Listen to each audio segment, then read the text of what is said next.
ជំរាបសួរពូបាទ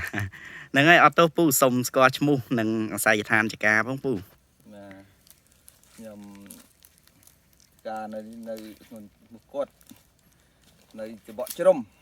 នៅច្បក់តាអាំភូមិតាអាំច្បក់ជ្រុំពូណាបាទហ្នឹងហើយបាទពូឈ្មោះអីពូអធិស្ឋានមិនគាត់ឈ្មោះគាត់ណាបាទហ្នឹងហើយបាទអរគុណច្រើនពូចការចន្ទីពូប្រហែលហាត់ដែរពូក្នុងបរិវេណនេះខាងនេះវា7ហាត់7ហាត់នេះដែលប្រើប្រាស់ផលិតផលកូក្រីនពូណាបាទហ្នឹងហើយបាទពូចាប់អារម្មណ៍មានចំណាប់អារម្មណ៍មិនខ្លះពាក់ព័ន្ធជាមួយការប្រើប្រាស់អង្គក្រីនពូតាមកូក្រីនដូចជាល្អដែរណាល្អជាងខ្ញុំប្រើថ្នាំមុនឆ្ងាយណាស់បាទពីមុនពូប្រើផលិតផលផ្សេងអត់សូវបានទិន្នផលទេឆ្នាំមុន7ហាត់ហ្នឹងអាចបានប្រហែលប៉ុន្មានតោនដែរបើពីឆ្នាំទៅវិញបានទីនិយាយទៅ7ហាត់បានបែរជា3តោនអូតិចមែនតែនបាទមើលទៅឆ្នាំនេះប្រហែលជាច្រើនណាពូមើលផ្លែក្រហមពេញដើមនេះឆ្នាំនេះប្រហែលជាច្រើនទៅបាទឆ្នាំក៏ច្រើនដែរហើយ10តោនជាងណាទៅបាទរើសបានប្រហែលប៉ុន្មានតោនហើយពូរើសនេះប្រហែលជា2តោនជាងហើយ2តោនជាងណាប៉ុន្តែនៅក្រហមពេញដើមហើយពេញដីនោះជ្រុះថ្ងៃនេះអត់បានរើសណាបានរើសថ្ងៃនេះអូចាំសម្រាកសិនហើយជិះបានស្អែកអីចាប់ដើមចូលរើសបានរើសព្រោះរើសគេសុំសម្រាកអូបាទហើយការប្រើប្រាស់ថ្នាំអង្គក្រីននេះមានទំនុកចិត្តខ្លាំងហ៎ពូដូចទំនុកចិត្តខ្លាំងដែរណាបាទដំបូងអត់ទាន់ទុកចិត្តខ្លាំងទេណាដំបូងអត់ទាន់ទុកចិត្តទេទៅគេចេញផ្លែផ្កាផលមកបានទុកចិត្តតាមអង្គក្រីនល្អរបស់គេបាទពូហើយព្រោះអីឃើញពូមានចការពី3កន្លែងប៉ុន្តែប្រើតែមួយកន្លែងសាកមើលពូដែរមួយកន្លែងសាកទេចការខ្ញុំ3កន្លែងបាទឃើញថាល្អមែនតើ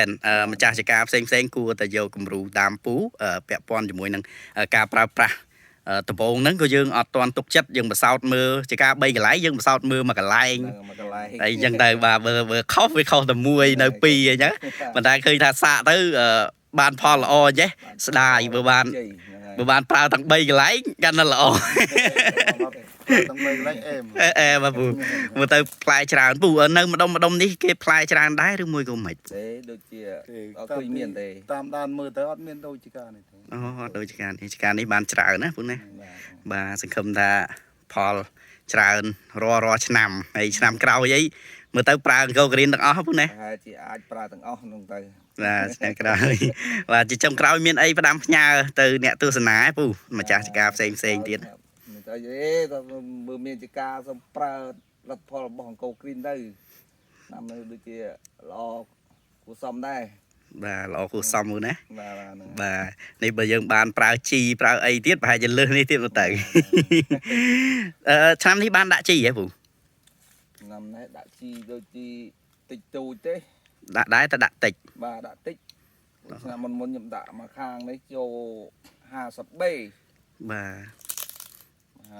100B ឆ្នាំមុនបាទឆ្នាំនេះខ្ញុំដាក់អស់ប្រហែលជា30B ទេអូដាក់ថយ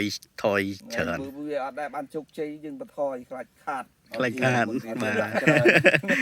តែដល់ពេលឆ្នាំនេះដល់ពេលប្រើប្រាស់ថ្នាំត្រូវល្អច្រើនបាទហើយពេលប្រើប្រាស់រាល់ដងពូតែងតែប្រឹក្សាណាហ្នឹងហើយបាទហើយខ្ញុំតែងតែ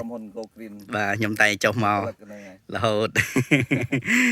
បាទមុនបាញ់ខ្ញុំចុះមកពូណាបាទដើម្បីគ្រប់គ្រងបច្ចេកទេសសួរទៅបុគ្គលិកសិនបាទហ្នឹងហើយពូអញ្ចឹងអរគុណច្រើនពូសម្រាប់ការផ្ដល់នៅបទសភាអរគុណច្រើនជំរាបលាសុខសប្បាយពូបាទអរគុណ